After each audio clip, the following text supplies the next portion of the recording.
The effects of reconciliation, Sunday, February 22, 2026, reconciled from wicked works, Colossians 1:21-22.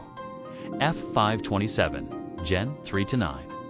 Genesis 3:15, Rom 5-6-8, Rom 5-9-11, Rom 6-6-7. 2 Cor 5:17-21, Gal 2:20. And you, who once were alienated and enemies in your mind by wicked works, yet now he has reconciled in the body of his flesh through death, to present you holy and blameless, and above reproach in his sight. Colossians 1:21-22.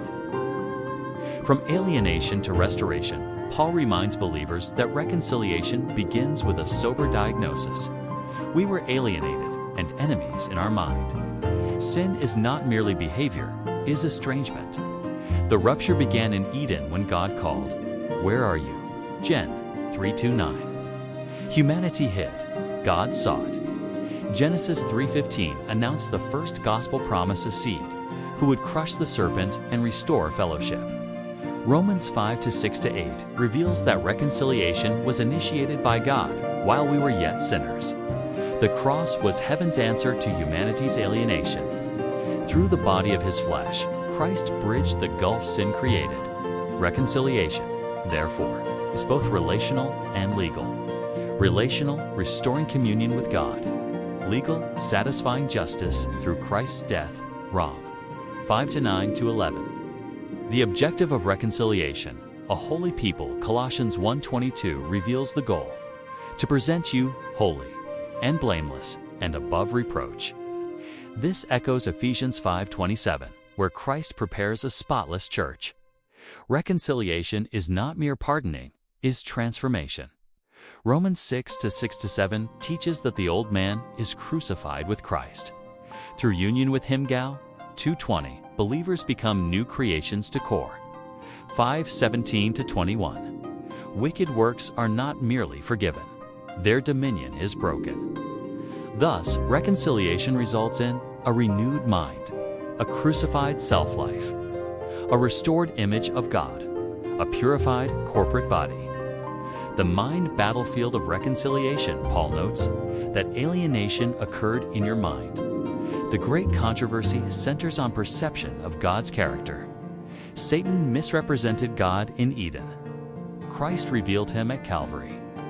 True reconciliation involves intellectual and spiritual renewal. Rom 12:2. When the mind is reconciled, works follow transformation.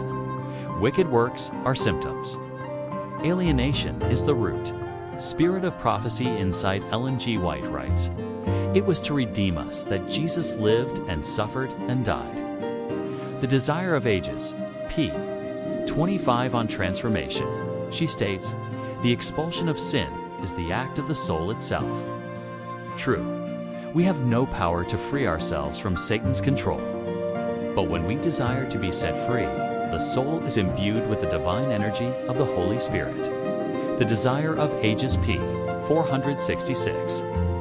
Regarding the church's presentation before God, Christ is waiting with longing desire for the manifestation of himself in his church. Christ's object lessons. P69 Reconciliation reaches its fullness when Christ's character is reproduced in his people. The inspiration highlights reconciliation as preparatory to purification. It teaches that before the kingdom is established, the church must be cleansed of wicked works and divided loyalties. The present truth emphasizes reconciliation must precede sealing. The mind must be restored before corporate purity is realized. The 144,000 reflect complete separation from sin. Reconciliation, therefore, is not merely individual, it is prophetic. It prepares a people without guile to stand in the final crisis. The shaking separates those reconciled in mind and life from those who profess but remain alienated in spirit. Prophetic application for today: the effects of reconciliation are measurable. Former enemies become ambassadors to core. 5:20.